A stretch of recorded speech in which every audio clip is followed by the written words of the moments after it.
¿Listo? Bueno, muchachos, buenos días. Vamos a dar inicio a la clase que corresponde al sistema cardiovascular.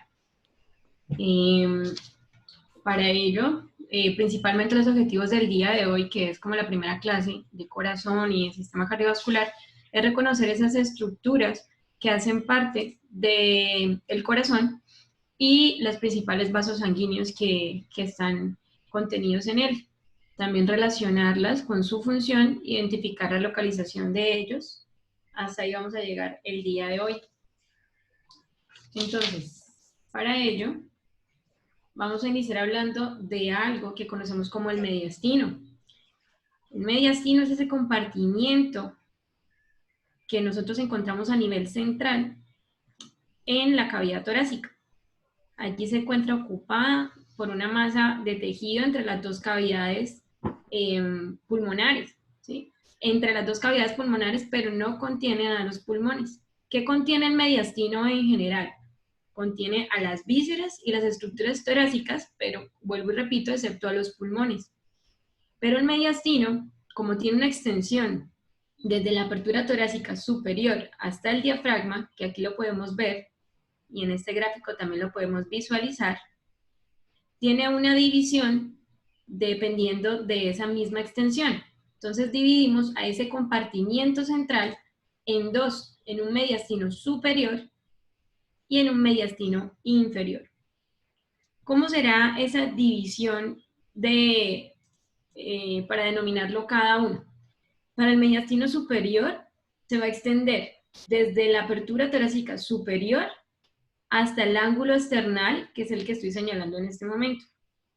Eso va a generar como este plano a nivel horizontal, el cual también es conocido como plano transversal u horizontal del tórax. Hasta allí vamos a denominar a esta cavidad o a este compartimiento, propiamente dicho, como mediastino superior. Allí vamos a encontrar estructuras superiores como lo serían la tráquea, la porción superior del esófago y emergencia de vasos sanguíneos. Luego nosotros vamos a encontrar al mediastino inferior. El mediastino inferior se delimitaría a partir del ángulo external hacia abajo con un límite inferior que sería el diafragma. Entonces nuevamente el mediastino superior, desde la apertura torácica superior hasta este plano horizontal del tórax, lo denominaríamos mediastino superior. Y mediastino inferior lo denominaríamos desde el ángulo external hasta el diafragma. Pero este mediastino inferior se encuentra dividido a su vez en tres porciones o en tres compartimientos a su vez. En un mediastino anterior, un mediastino medio y un mediastino posterior. El mediastino anterior estaría en relación a nivel anterior con el esternón y las costillas, y el nivel del mediastino posterior con las vértebras torácicas. Cabe aclarar también que otro límite a nivel posterior para el mediastino superior es la vértebra torácica cuarta o T4. En el día de hoy nos interesa como objetivo de estudio el mediastino medio, ya que allí es donde vamos a encontrar al pericardio, cubriendo como un saco al corazón y a sus estructuras que yacen o emergen de él, como son los grandes vasos sanguíneos que ya vamos a ir viendo a continuación. En este gráfico también lo podemos visualizar, el mediastino anterior, mediastino medio, donde estaría contenido el pericardio y las estructuras del corazón, y el mediastino posterior en relación con las vértebras torácicas. Entonces, nuevamente repito que mi corazón y mi pericardio lo vamos a encontrar contenido en el mediastino medio. ¿Listo? El mediastino, vamos acá un momentico, tiene una gran movilidad. Es decir, acabamos de decir que en él se encuentran contenidas las vísceras, como lo son el corazón, y estas vísceras, el mediastino en general, estas vísceras que se encuentran localizadas en el mediastino son vísceras huecas que están contenidas de aire o de líquido. Es por eso que a nivel de mediastino se puede relacionar con una gran movilidad. Entonces volvamos acá nuevamente a nuestro objetivo de estudio del día de hoy, que es el corazón. En este momento estamos visualizando, Oscar, si quieres silencia un momentico el micrófono. Natalia, no soy yo, mira a ver quién es. ¿Quién tiene el micrófono, por favor, que lo silencie, que yo no puedo ver acá? Se escucha por ahí mucha bulla. Sí, es el profesor. Sí. Bueno, continuemos. Tenemos nuestro pericardio, el cual es una membrana fibrocerosa que cubre a nuestro corazón y a las estructuras que emergen de él, como ya lo habíamos mencionado, esos vasos sanguíneos arteriales que emergen y los vasos venosos o las estructuras venosas que están llegando al corazón. Entonces, este saco que se encuentra conteniendo al corazón también se divide en unas capas. En este corte sagital las podemos apreciar un poco más. De primera medida vamos a encontrar un pericardio fibroso, que es la capa más externa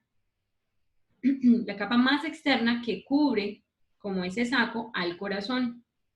Es un pericardio fibroso y se va a extender para unirse a nivel inferior con un centro que conocemos como centro tendinoso del diafragma, a este nivel. A este nivel también le denominamos ligamento pericárdico frénico. Entonces, nuevamente repito, el pericardio fibroso es la capa más externa del pericardio o del saco que está cubriendo esa membrana fibrocerosa al corazón y que se extiende hasta la cara inferior o el borde inferior, hasta el diafragma, uniéndose con el ligamento pericárdico frénico o el centro tendinoso del diafragma.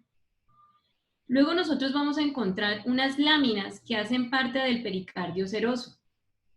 Esas láminas son dos. De primera medida encontramos el pericardio parietal. Este pericardio parietal se encuentra íntimamente adherido en la cara interna al pericardio fibroso. Es decir, al retirar el pericardio fibroso, en su cara interna voy a encontrar al pericardio parietal. Y ese pericardio parietal es el que le da como esa brillantez interna al pericardio fibroso. La membrana o el pericardio que encontramos íntimamente adherido al corazón o sobre el corazón, le vamos a denominar pericardio visceral o lámina visceral del pericardio seroso. Y ese también se denomina a su vez epicardio, es decir, que sería la capa más externa a nivel del corazón propiamente dicho.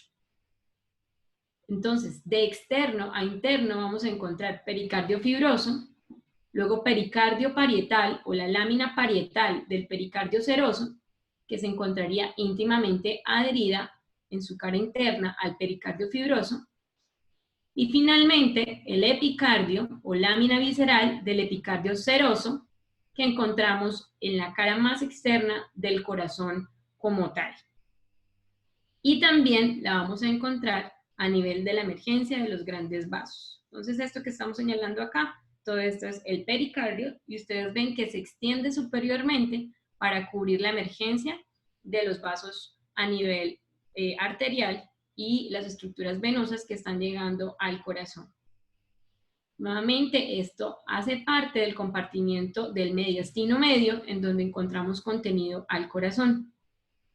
Recordemos que el corazón, en esta cavidad o en este compartimiento del mediastino medio, le permite o le confiere esa movilidad gracias a las estructuras anteriores, como lo sería el esternón, a la cavidad como tal del mediastino medio y a esta cavidad que nosotros vemos aquí, la cavidad pericárdica. Esta cavidad pericárdica hace referencia al espacio que dejan estas dos láminas, tanto la lámina parietal como la lámina visceral del pericardio seroso. Y en ella podemos encontrar una pequeña porción o una pequeña película delgada de líquido, y este es el que va a permitir como tal que el corazón se mueva al latir al contraerse, al generar su contracción y su posición inicial, que se pueda mover sin alguna fricción. Entonces, en esta cavidad encontramos ese líquido que permite que el corazón se mueva sin generar ninguna fricción a nivel del mediastino medio.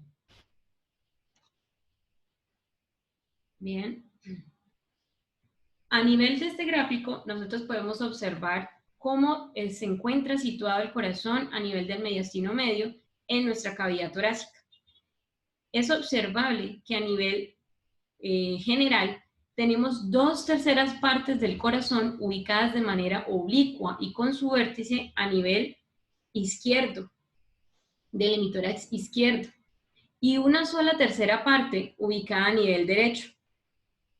Entonces, su mayor proporción, o en mayor proporción, el corazón se encontrará ubicado de manera oblicua hacia el hemitórax izquierdo, mientras solo 1/3 parte la vamos a encontrar a nivel del hemitórax derecho. Este pericardio puede sufrir algunas alteraciones. Ustedes habrán escuchado de pronto los términos de pericarditis, en los cuales ocurre una inflamación de este saco y le denominamos pericarditis, inflamación de ese saco fibroseroso, en donde también puede ocurrir adicionalmente un derrame de este líquido que encontramos en la cavidad pericárdica, lo cual puede ocasionar mucho dolor a nivel torácico y puede ocasionar otras alteraciones a nivel cardíaco, como lo es la insuficiencia cardíaca congestiva e hipertensión pulmonar derecha, por encontrarse allí el tronco pulmonar y las venas pulmonares a nivel del atrio derecho, izquierdo. Otra de las alteraciones que podríamos encontrar a nivel de ubicación o de orientación a nivel del corazón en el mediastino medio es que esta relación que acabamos de mencionar, en donde encontramos nuestro ápex o vértice del corazón a nivel izquierdo, lo encontramos a nivel derecho, del hemitórax derecho. Esto le denominamos dextrocardia. Dextrocardia en donde nuestro corazón se encontraría ubicado de manera contraria. Aquí encontraríamos a nivel derecho el vértice o el ápex del ventrículo izquierdo del corazón, y aquí encontraríamos a nivel izquierdo lo que serían las estructuras derechas del corazón, incluidos sus vasos sanguíneos. A esto le denominaríamos una alteración congénita que se denomina dextrocardia aislada, si únicamente encontráramos el corazón de esa manera invertida. Normalmente o generalmente, a pesar de que no sea tan frecuente esta dextrocardia, es normal que se acompañe con otra patología o otra alteración congénita que denominamos situs inversus. Ese situs inversus hace referencia a que todas las vísceras contenidas a nivel torácico y abdominal también se encuentran invertidas. Y dentro de las características de estas alteraciones, el que se encuentre una dextrocardia únicamente aislada, sin el situs inversus, sería un poco más complejo de tratar. Otra de las alteraciones que también podemos encontrar es que este mediastino medio, si nosotros sacáramos una radiografía, lo podemos encontrar un poco ensanchado. A eso le conocemos como ensanchamiento del mediastino medio o del mediastino. ¿Y cómo lo ubicaríamos en una radiografía de tórax? Encontraríamos un agrandamiento, un ensanchamiento a nivel cardíaco. Y eso puede ser compatible o se puede relacionar con alteraciones cancerosas, linfomas o incluso hemorragias a nivel de los grandes vasos. Y también es compatible o puede estar relacionado con insuficiencia cardíaca congestiva. Muy bien. Resulta que a nivel del corazón nosotros tenemos unas caras y unos bordes. En este momento estamos visualizando la cara esternocostal del corazón. Esternocostal, recuerden que a nivel anterior encontramos al esternón y a las costillas protegiendo de manera anterior al mediastino medio y específicamente al pericardio y al corazón con sus estructuras vasculares que se encuentran allí. El corazón tiene el tamaño más o menos de un puño cerrado, se dice de esa manera. Ya sabemos que el corazón es el que se encarga de llevar todo ese impulso de sangre por todo el organismo, la sangre que estaría oxigenada previamente. Para nosotros poder denominar o dividir el corazón de fines descriptivos o de manera descriptiva, separamos el corazón como un corazón derecho, que estoy señalando en este momento, y un corazón izquierdo, que estoy señalando en este momento. El corazón derecho hace referencia a dos cavidades que separamos en un atrio derecho y un ventrículo derecho. A nivel del corazón izquierdo también separamos un atrio izquierdo y un ventrículo izquierdo. Recuerden que a esta región de este hemitórax lo estamos denominando izquierdo porque recuerden que estamos en como un espejo. Esto es izquierdo y esto es derecho. Adicionalmente, si nosotros tuviéramos en este momento el corazón en nuestras manos, en nuestro anfiteatro, podríamos diferenciar enormemente las características que tiene el lado izquierdo del corazón con el lado derecho.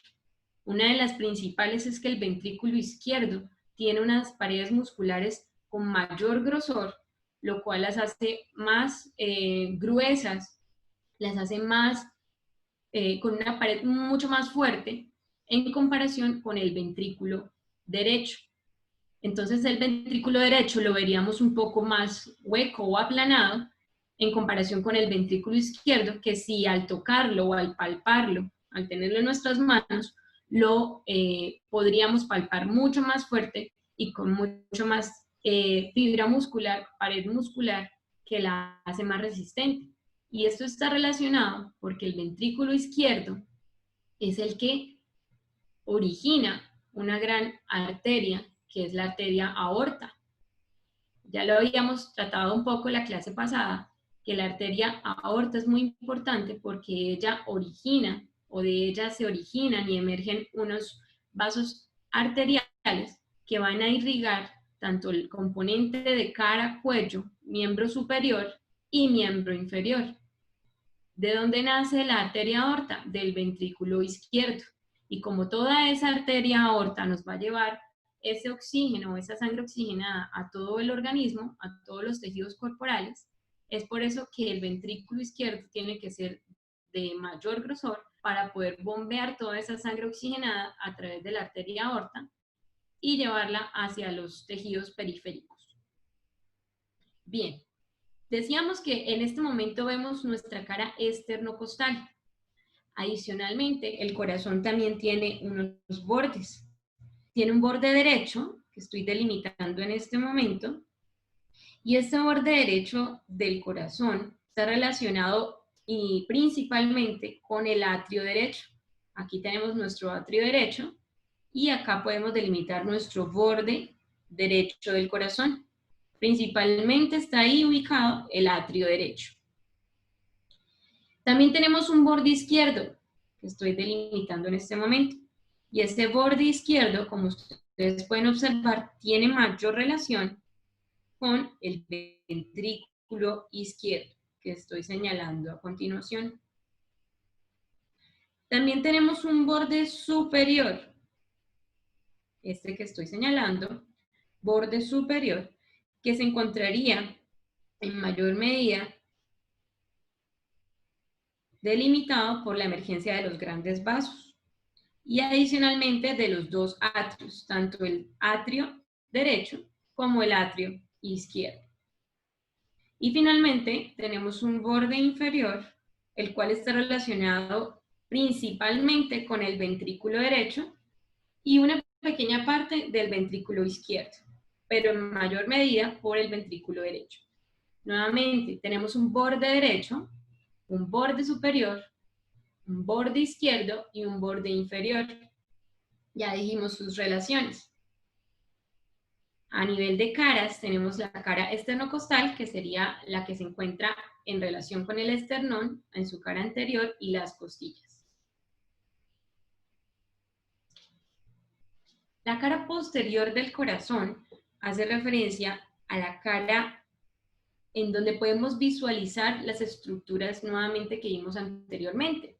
Vemos nuestro atrio, que sería nuestro atrio izquierdo, nuestro ventrículo izquierdo, miren acá cómo podemos observar mayor su pared muscular en relación o en comparación con el ventrículo derecho.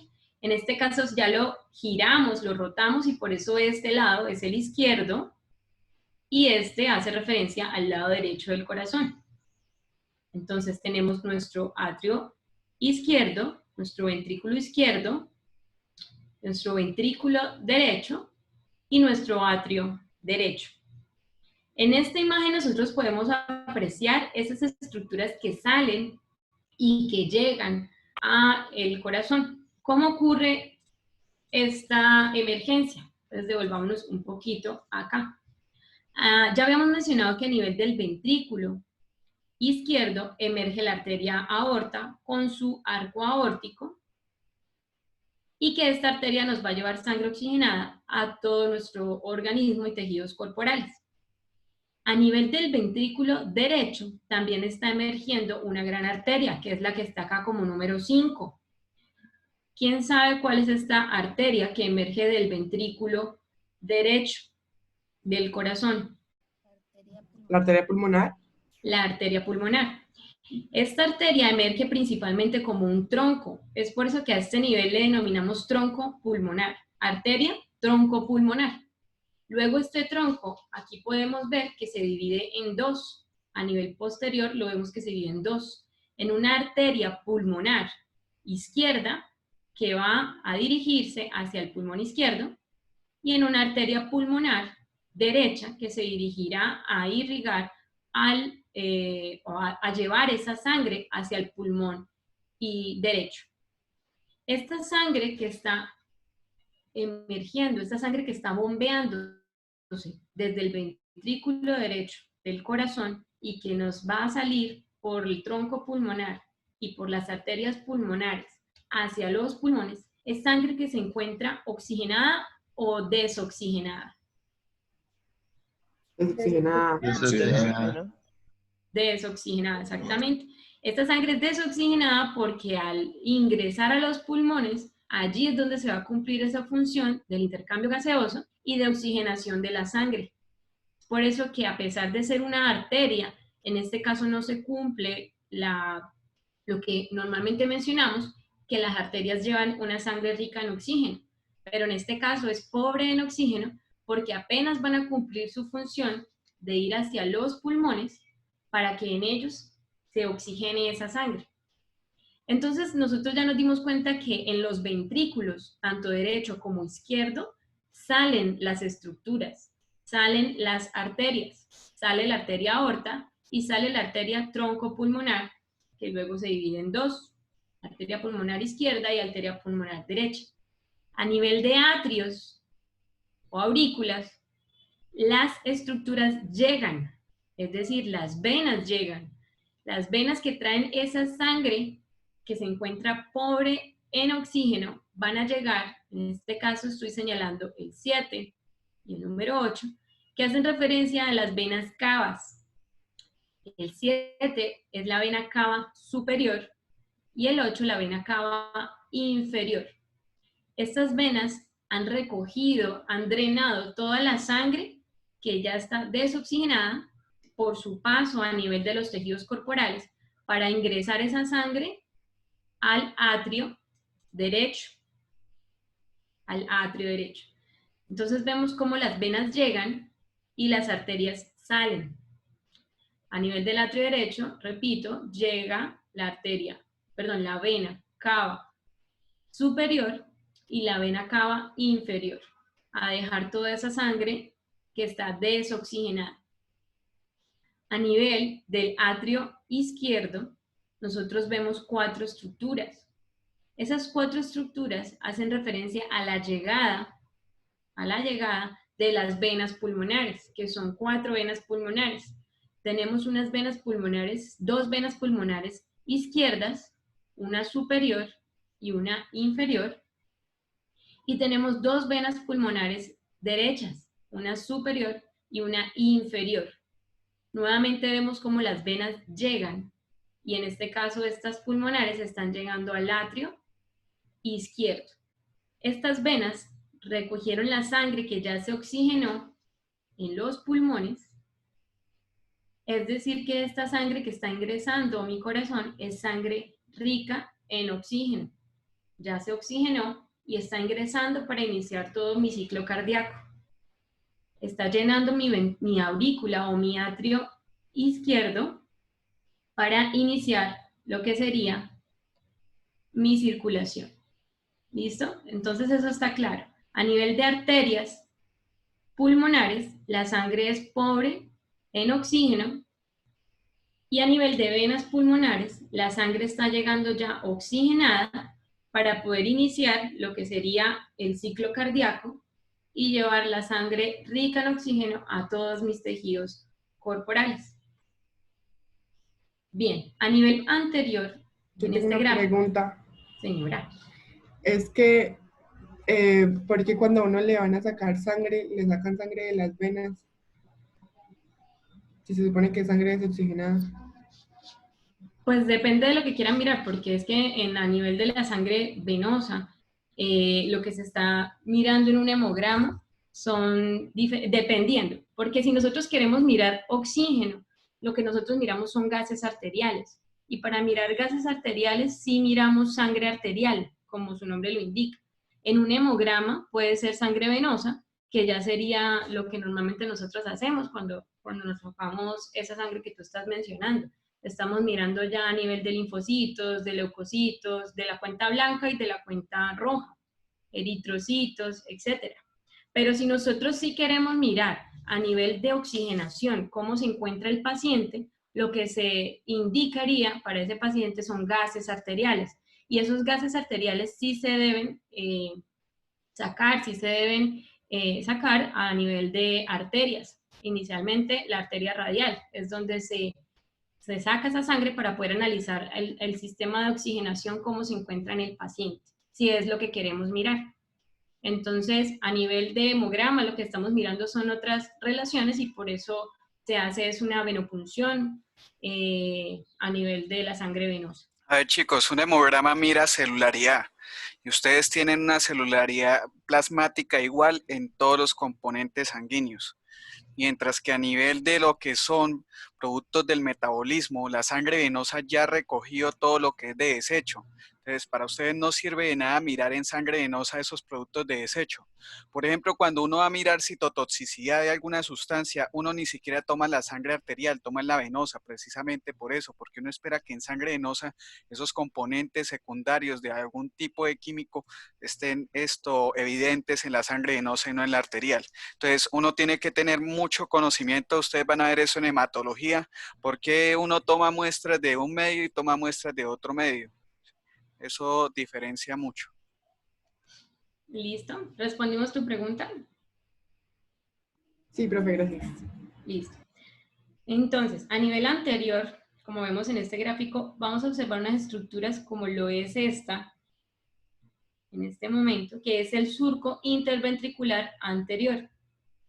Este surco me está dividiendo a mis cavidades ventriculares, tanto derecha como izquierda, a nivel anterior. Surco interventricular anterior. También podemos visualizar un surco que llamamos surco coronario, en el cual también se puede denominar surco atrioventricular, que está separando mis cavidades auriculares o atriales con las cavidades ventriculares.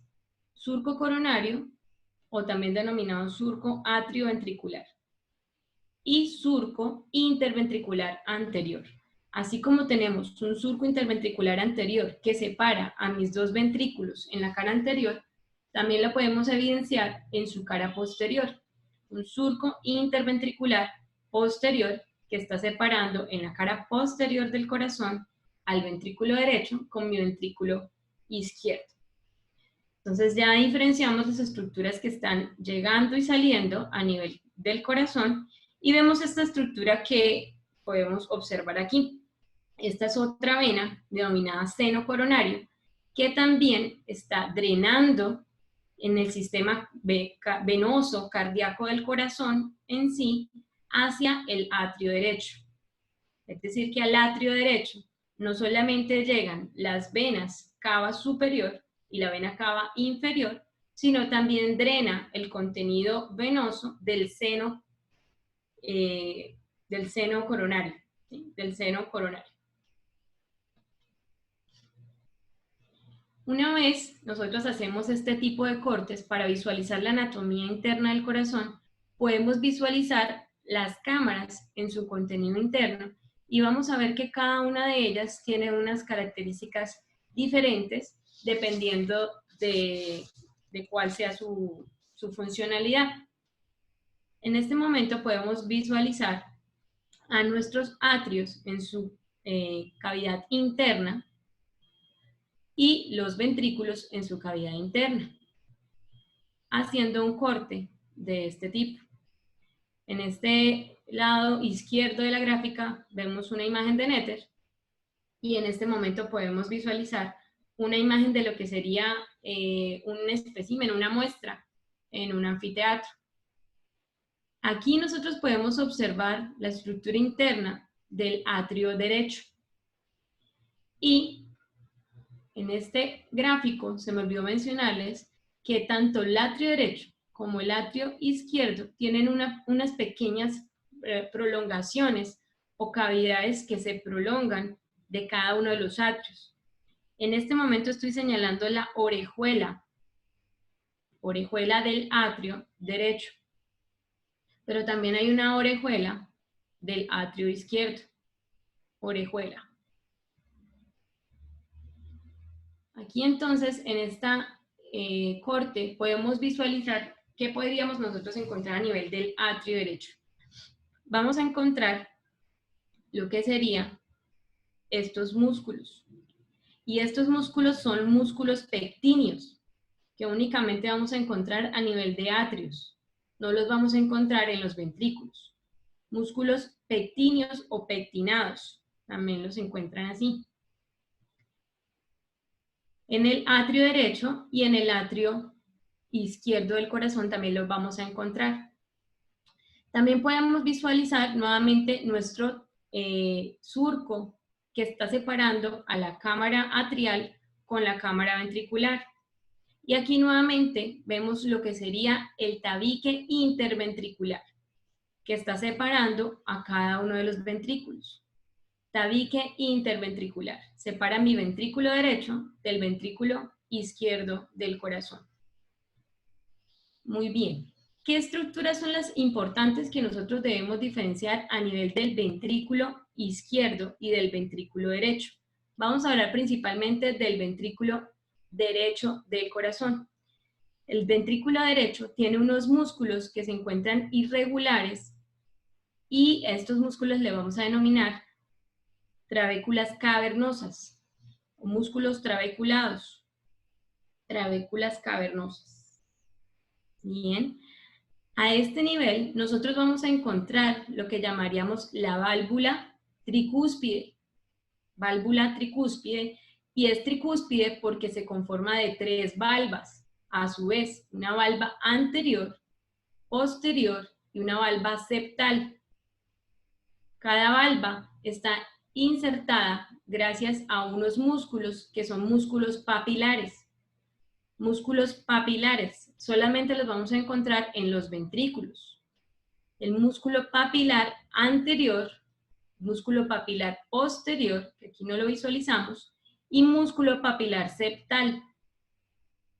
Repito, músculo papilar anterior, músculo papilar posterior y músculo papilar septal.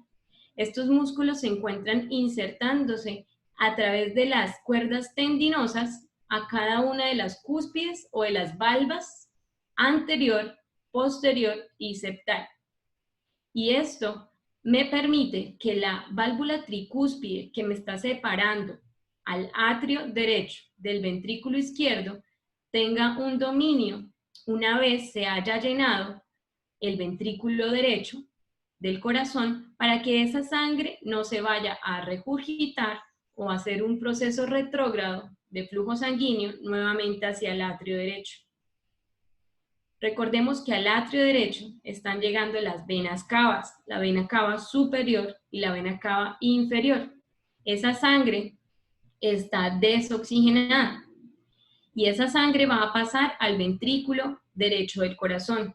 Una vez se llena el ventrículo derecho de la sangre desoxigenada que proviene del atrio derecho del corazón, esta válvula cumple la función de cerrarse para que no haya un retroceso de flujo sanguíneo del ventrículo derecho al atrio derecho nuevamente. Muy bien. A nivel del ventrículo izquierdo, únicamente tenemos dos músculos papilares. Un músculo papilar anterior, unido por unas cuerdas tendinosas a una valva anterior o a una cúspide anterior, y un músculo papilar posterior, unido a sus cuerdas tendinosas, uniéndose a una valva posterior. Es decir, que en el ventrículo izquierdo únicamente encontramos dos valvas. Es por eso que esta válvula en conjunto la denominamos válvula mitral o bicúspide. Válvula mitral que separa al atrio izquierdo del corazón del ventrículo izquierdo del corazón. Aquí ocurre exactamente lo mismo. Una vez han llegado las venas pulmonares que están llegando a drenar su sangre rica en oxígeno en el atrio izquierdo del corazón, esta sangre rica en oxígeno va a pasar al ventrículo izquierdo para que este ventrículo izquierdo se llene de esa sangre rica en oxígeno y la lleve a través de la arteria aorta por todos los tejidos corporales. Pero para que eso ocurra, esta válvula también debe cerrarse. Una vez se haya llenado el ventrículo izquierdo, la válvula bicúspide o mitral se cierra totalmente para impedir el retroceso de flujo sanguíneo desde el ventrículo izquierdo del corazón a que no se vaya a regurgitar nuevamente al atrio izquierdo. Entonces esas son las funciones principales que cumplen tanto las válvulas, las valvas, el músculo papilar y la cuerda tendinosa. Porque los músculos papilares cumplen una función de contraerse mientras está la sístole ventricular, que es donde se está llenando como tal el ventrículo de sangre. ¿Listo? En este momento podemos visualizar lo que sería en el espécimen del anfiteatro, lo que ya mencionamos. Los músculos pectinados o pectíneos, que hacen referencia a los atrios, solamente los encontramos en los atrios. Aquí encontramos las valvas, encontramos las cuerdas tendinosas, y aquí encontraríamos nuevamente nuestro tabique interventricular separando a las dos cavidades ventriculares, tanto al ventrículo derecho como al ventrículo izquierdo del corazón. Este tabique interventricular tiene dos porciones. De mayor medida y de mayor proporción tiene una porción muscular, que sería la mayor parte de ella. Y a nivel superior, en cercanía,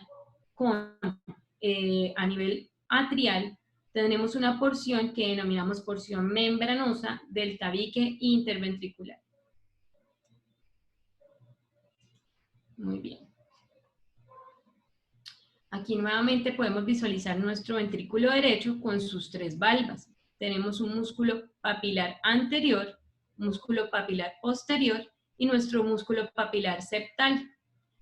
Aquí vemos nuevamente nuestras cuerdas tendinosas, ellas se tensan una vez se está llenando el ventrículo derecho. Y aquí vemos nuestro músculo papilar como lo encontraríamos en nuestra muestra cardíaca. Estas son las trabéculas cavernosas que les mencionaba, que son las irregularidades musculares que se encuentran en las paredes de los ventrículos, tanto del ventrículo derecho como del ventrículo izquierdo del corazón. En este momento vemos lo que denominamos trabécula septomarginal. ¿Dónde encontramos esta trabécula, esta porción trabecular que denominamos trabécula septomarginal o también denominamos banda moderadora? Veo acá unas preguntas. Dice, ¿las orejuelas son las mismas aurículas?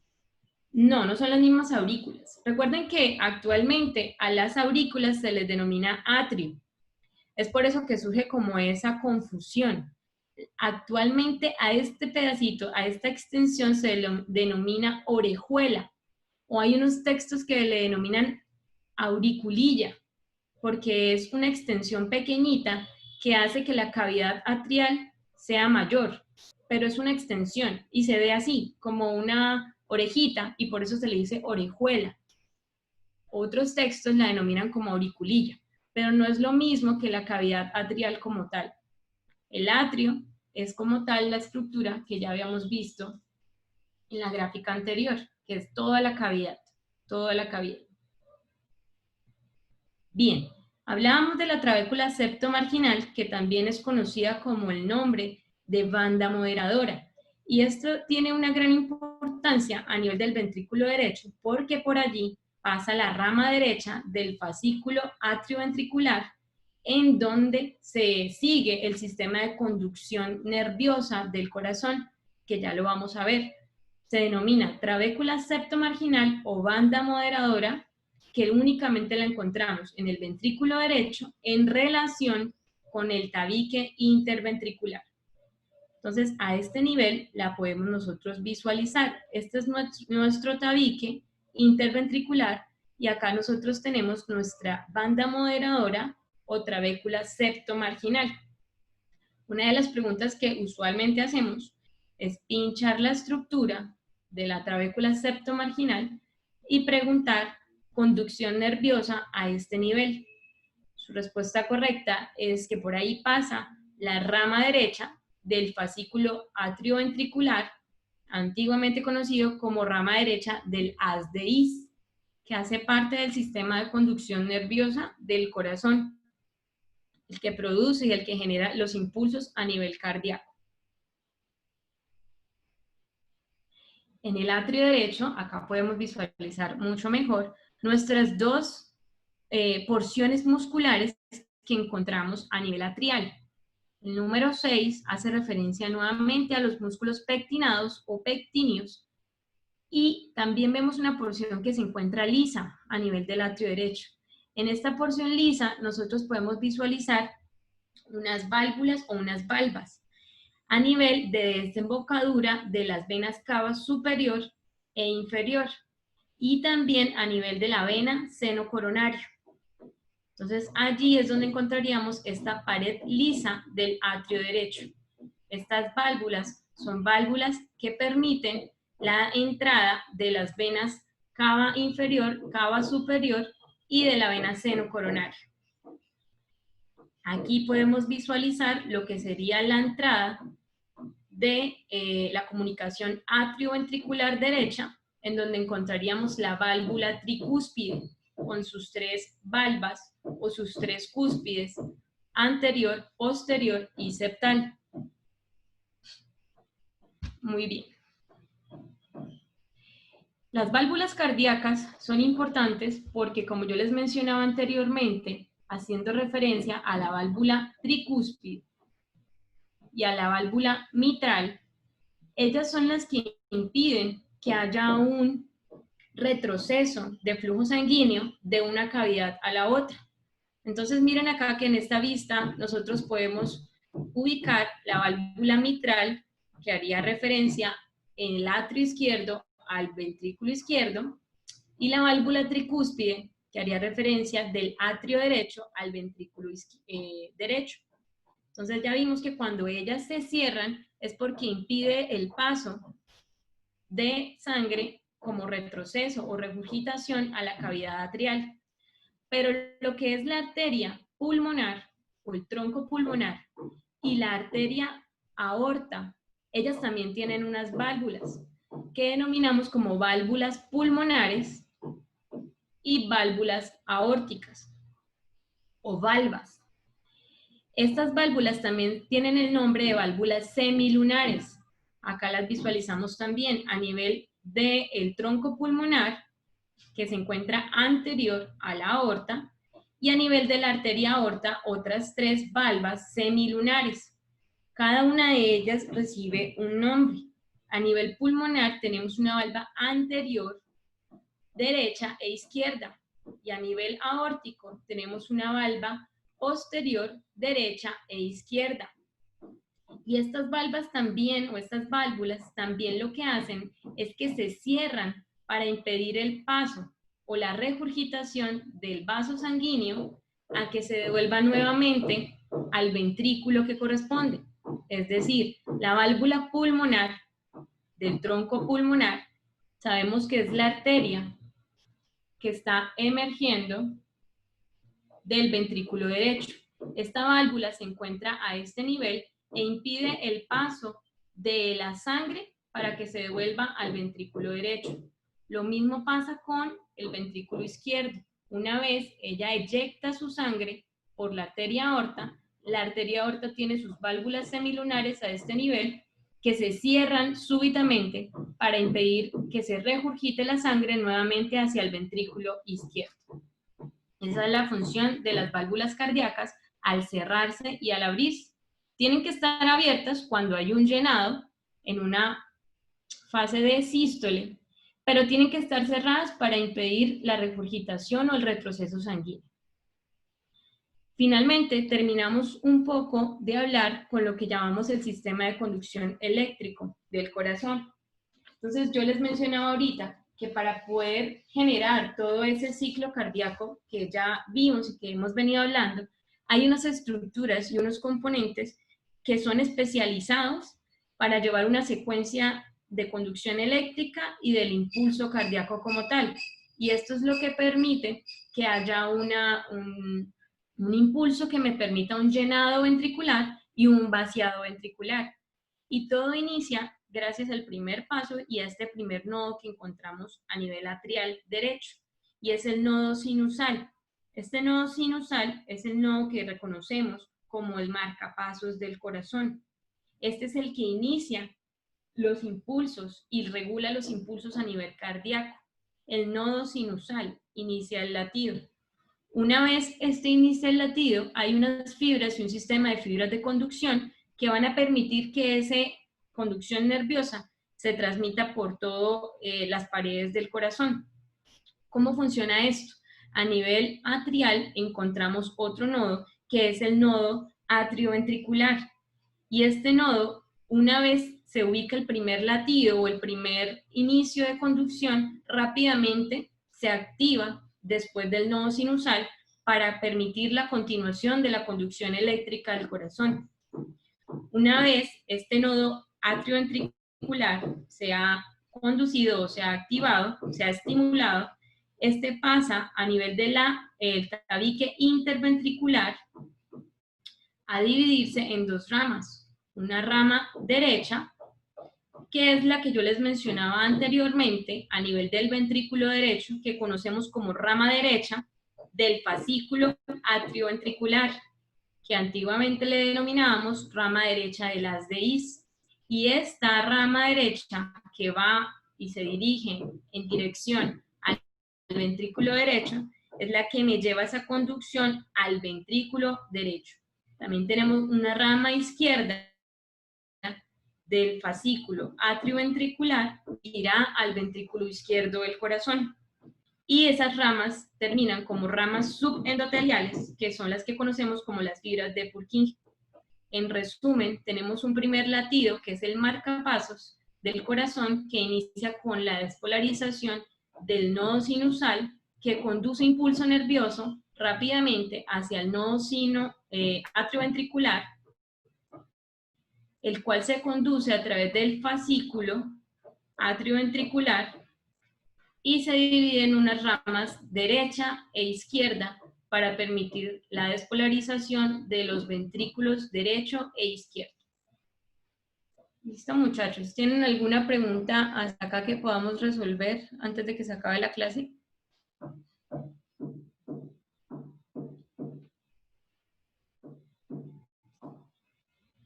Chicos, ¿preguntas de algún tema, de alguna estructura? Estos son generalidades. Venga, les De complemento. anatomía externa. Ah, de la última diapositiva, sí. Entonces, muchachos, ahí tienen dos de los componentes que influyen en lo que es el ciclo cardíaco. El ciclo cardíaco es la duración que tiene de una nueva relajación y de una nueva contracción a nivel del corazón. Ustedes saben que el corazón se relaja y se llena de sangre y se vacía o se contrae. Normalmente la frecuencia cardíaca de una persona normal oscila entre 60 a 100 latidos por minuto. Eso depende pues de cada uno de los individuos. Pero entonces sucede de que ese control se da por dos mecanismos. Un mecanismo que es neuronal y un mecanismo que es endocrino.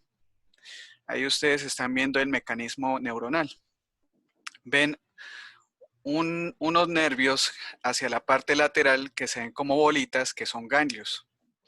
A eso se le conoce como la cadena simpática. La cadena simpática es aquella que en el organismo de nosotros genera estados de activación, genera actividad, genera aumento de la frecuencia cardíaca. Mientras que hacia el lado más medial, que se ve como en unas líneas negras, ven lo que es el circuito vagal o circuito parasimpático. Él es el que en nuestro caso, a nivel general, genera relajación.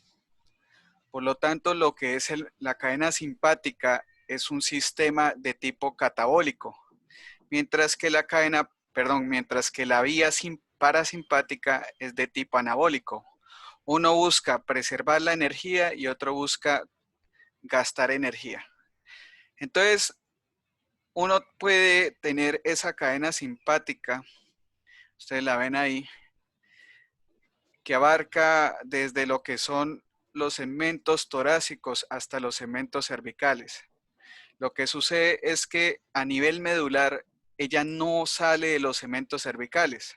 O sea, uno lo ve a nivel de las vértebras cervicales, lateralmente, pero no está emergiendo a nivel de él. Porque a nivel de lo que es el primer segmento torácico, salen ramas nerviosas que van a formar tres grandes ganglios. Ahí se ve el ganglio simpático cervical superior, medio e inferior.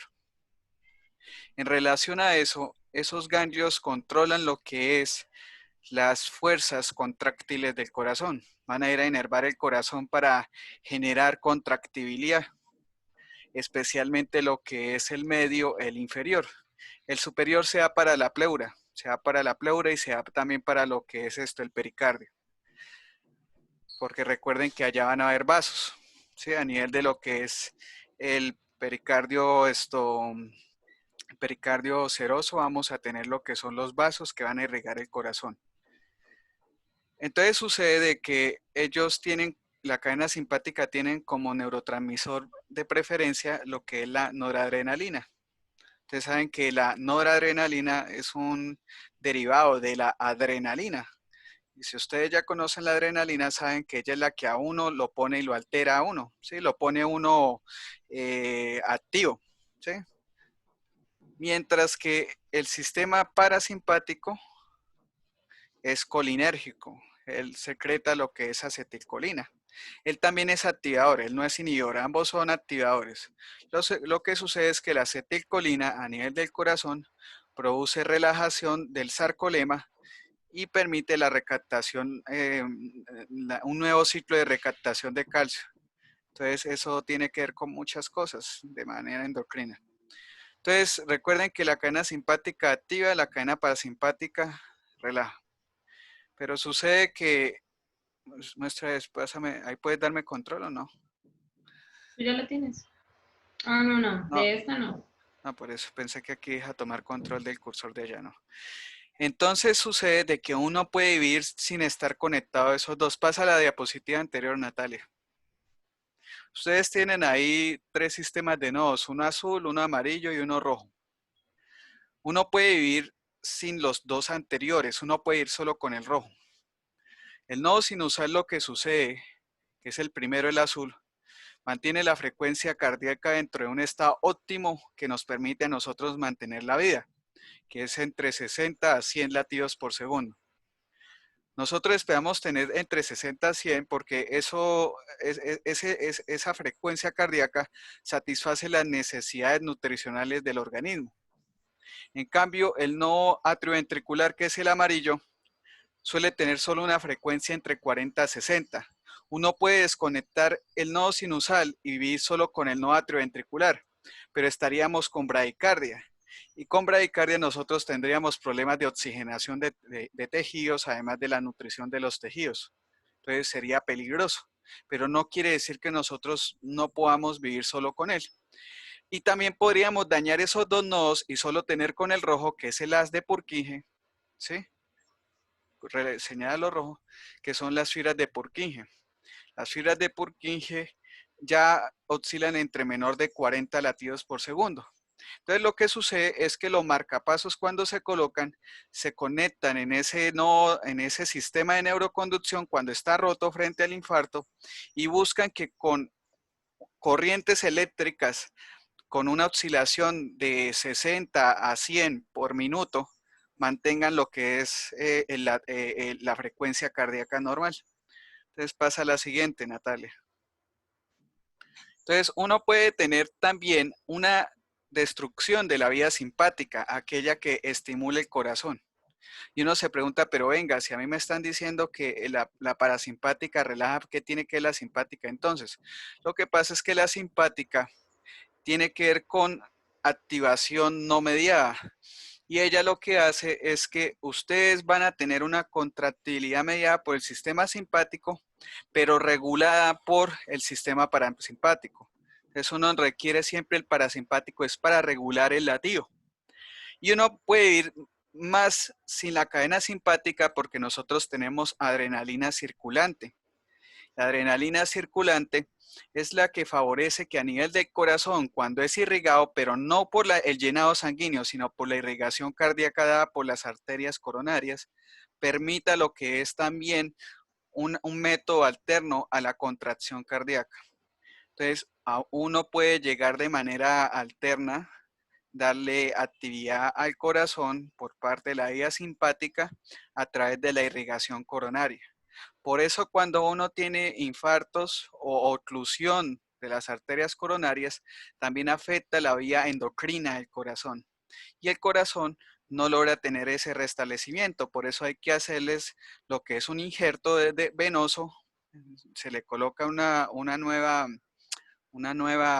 nuevo vaso a partir de una vena que permite hacer un llenado adecuado y con eso garantizar de que esa vía adrenérgica que es sistémica irriga el corazón.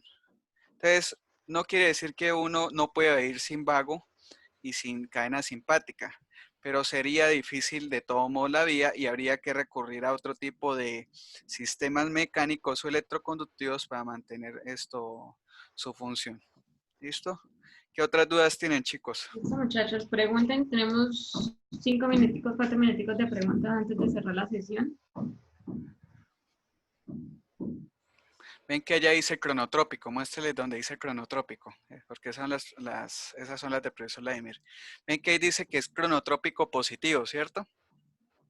Entonces, cronotrópico positivo quiere decir que aumenta la frecuencia cardíaca, ¿sí? Igual inotrópico. Cronotrópico quiere decir con cuántos latidos yo tengo por minuto. E inotropismo tiene que ver con las fuerzas, ¿sí? En cambio, ustedes ven que el parasimpático es cronotrópico negativo. O sea, uno espera que el parasimpático reduzca la frecuencia cardíaca, mientras que el simpático la aumente, ¿sí? De pronto alguna vez lean en un libro que eso no es tampoco tan cierto.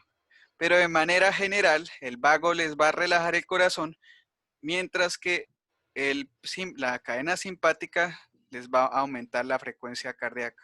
Entonces tengan en cuenta eso que ven ahí porque eso se los pueden preguntar.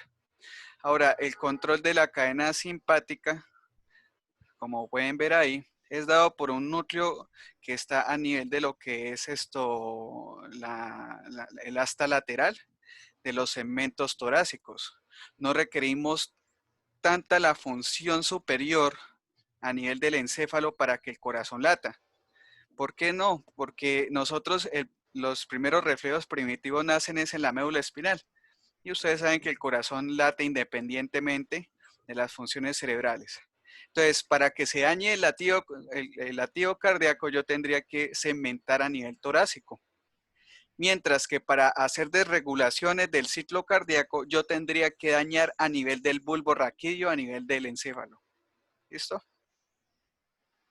¿Qué dudas tienen? Chicos, ¿dudas? Preguntaban por acá en el chat, ¿no? ¿En el chat hay algo o no? No. Listo, muchachos. Entonces, queda claro la clase de hoy.